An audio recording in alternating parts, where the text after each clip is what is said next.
வணக்கம் and welcome to DPC channel. இன்னைக்கு நம்ம வீடியோவில் எதை பற்றி பார்க்க போகிறோம்னா டிவிகே மாநாடு, அதாவது தளபதியோட ஃபர்ஸ்ட் மாநாடு நடக்க போது வர 27ஆம் தேதி. அதை பற்றி விலாவரியாக தான் இன்னைக்கு நம்ம இந்த வீடியோவில் பார்க்க போகிறோம். பார்க்கலாம்.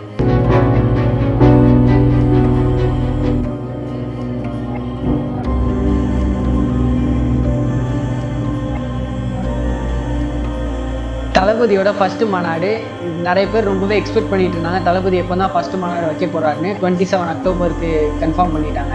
இந்த மாநாடு எங்கே நடக்குதுன்னு பார்த்தீங்கன்னா விழுப்புரத்தில் விக்கிரவாண்டியில் நடக்குது.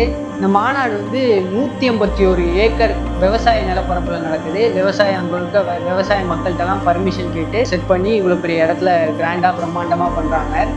அப்புறம் இன்னொரு விஷயம் என்னென்னா, ஒரு ரேம்ப் வாக் வைக்கிறாங்க. ரேம்ப் வாக்னாலே பொதுவாக உங்களுக்கு தெரியும், ஆடியோ லான்ச் அப்புறம் கான்சர்ட் இந்த ப்ரெஸ் மீட்லலாம் வைப்பாங்க.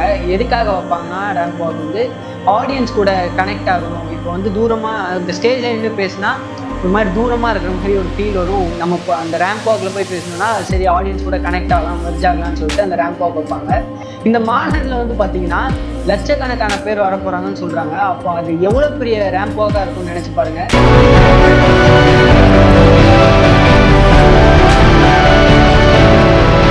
அப்புறம் என்னென்னா, இந்த ரேம்ப் வாக் போகும்போது எப்படியுமே சில பேர் ஃபேன்ஸ்லாம் இருப்பாங்க, குதிச்சு தளபதியை தொடரும் பார்க்கணும்லாம் நினைப்பாங்க. அதெல்லாம் நடக்கக்கூடாதுன்னு சைடில் எல்லா சைட்லையுமே பர்ஃபெக்டாக பேரிகார்டெலாம் போட்டு செட் பண்ணி வச்சுருக்காங்க.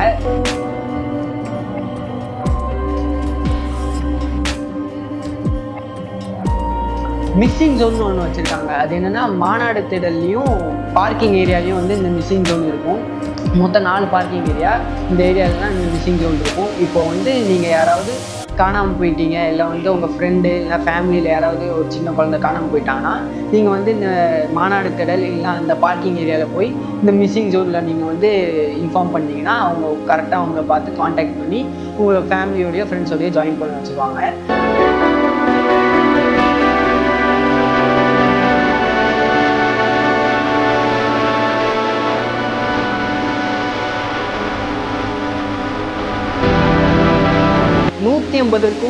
மேற்பட்ட டாக்டர்ஸ் அந்த மாநாடு அன்னைக்கு இருப்பாங்களாம். இப்போ உங்களுக்கு ஏதாச்சும் ஒரு எமர்ஜென்சி இல்லைனா ஹெல்த் இஷ்யூ ஆயிடுச்சு, மயக்கம் வர மாதிரி இருக்குது அப்படின்னா நீங்கள் அந்த டாக்டர்ஸ் கிட்ட போயிட்டு மெடிசன்ஸ் எடுத்துக்கலாம்.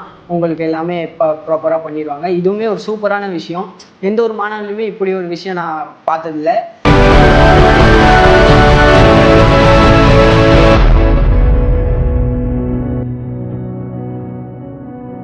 சுற்றி எல்லா இடத்துலையுமே குடிநீர் வசதிலாம் வச்சுருக்காங்க. வெளியில் கழிப்பறை வசதியெல்லாம் ரொம்ப பர்ஃபெக்டாக பண்ணி வச்சுருக்காங்க. இது மழைக்காலம் அப்படிங்கிறதுனால எப்படியுமே மழை பெஞ்சா கீழே சகதியாகி சேர்லாம் ஆயிரும். சேர்லாம் போட்டால் ஒழுங்காக உட்கார முடியாது. அதுக்காகவே கீழே ஒரு உடன் ஃப்ளோர் மாதிரி கிரியேட் பண்ணி அதுக்கு மேலே சேர் போட்டு ஒரு பல லட்சக்கணக்கான சேர்லாம் போட்டு செட் பண்ணி வச்சுருக்காங்க.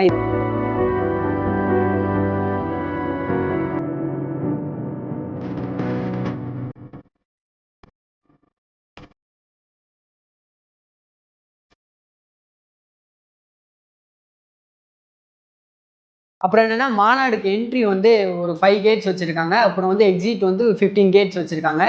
500க்கும் மேலே சிசிடிவி கேமராஸ் வச்சுருக்காங்க. பொதுவாகவே மாநாடுனா சிசிடிவி கேமராலாம் வைப்பாங்க.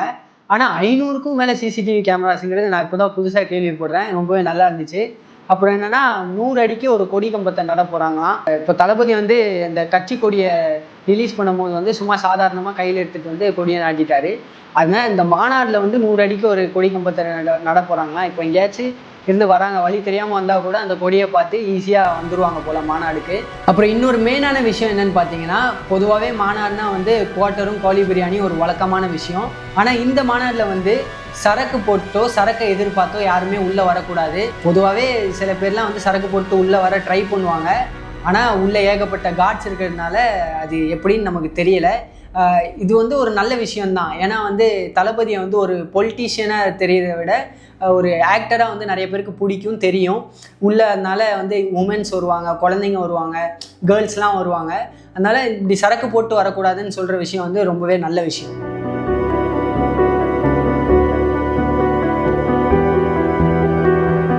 அப்புறம் என்னன்னா டாக்டர்ஸ் டீம், ஆம்புலன்ஸ் டீம், கண்காணிப்புத்துறை இவங்க எல்லாருக்குமே வந்து ஒரு நிறை சீருடை கொடுத்துருக்காங்க. எதுக்காகனா இப்போ உங்களுக்கு ஏதாச்சும் ஒரு எமர்ஜென்சி இவங்க தான் டாக்டர்ஸ் டீம்னு ஐடென்டிஃபை பண்ணுறதுக்காக இந்த ஒரு நிறை சீருடை கொடுத்துருக்காங்க. 22ஆம் தேதியிலேருந்து 26ஆம் தேதி வரைக்கும் எந்த ஒரு கட்சி தொண்டரும் நிர்வாகிகளும் வந்து அந்த மாநாடு நடக்கிற இடத்துக்கு வந்து போகவே கூடாதுன்னு சொல்லியிருக்காங்க. அப்புறம் என்னன்னா பேராகிளைட் சாகசம்லாம் வந்து பறக்க விட்டுருக்காங்க. இன்னும் மாநாடே நடக்க ஆரம்பிக்கல, அதுக்குள்ளேயுமே கட்சியோட கொடியெல்லாம் வச்சு அந்த பேராகிளைட் சாகசத்தை பறக்கலாம் விட்டுருக்காங்க. எவ்வளவோ கட்சியில் ஏடிஎம்கேவாக இருக்கட்டும், டிஎம்கேவாக இருக்கட்டும் மாநாடுலாம் பண்ணியிருக்காங்க, இதை விட பெருசாகவே பண்ணியிருக்காங்க. ஆனால் வந்து டிவிகேல வந்து ரொம்பவே ஆர்கனைஸ் பண்ணி பர்ஃபெக்டாக பண்ணிகிட்டு இருக்காங்க.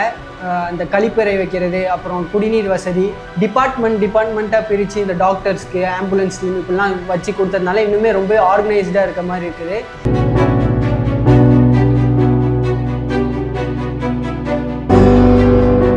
அப்புறம் இன்னொரு விஷயம் என்னன்னா, தந்தை பெரியார், சட்டமேதை அம்பேத்கர், பெருந்தலைவர் காமராஜர் இவங்க எல்லாருக்குமே வந்து கட் அவுட் வச்சிருக்காங்க. அதுக்கு நடுவுலேயே வந்து தளபதியோட கட் அவுட்டும் வச்சிருக்காங்க. அப்புறம் அஞ்சலி அம்மாவுக்கும் வேலு நாச்சியாருக்கும் கட் அவுட் வைக்க போகிறதா சொல்கிறாங்க. இதுக்கு முன்னாடி நிறைய பேர் மாநாடுலாம் நடத்தியிருக்காங்க. ஆனால் வந்து கவர்மெண்ட்ல இருந்தோ இல்லை கட்சி நிதியில இருந்தோ தான் எடுத்து வந்து காசு எடுத்து பண்ணியிருக்காங்க.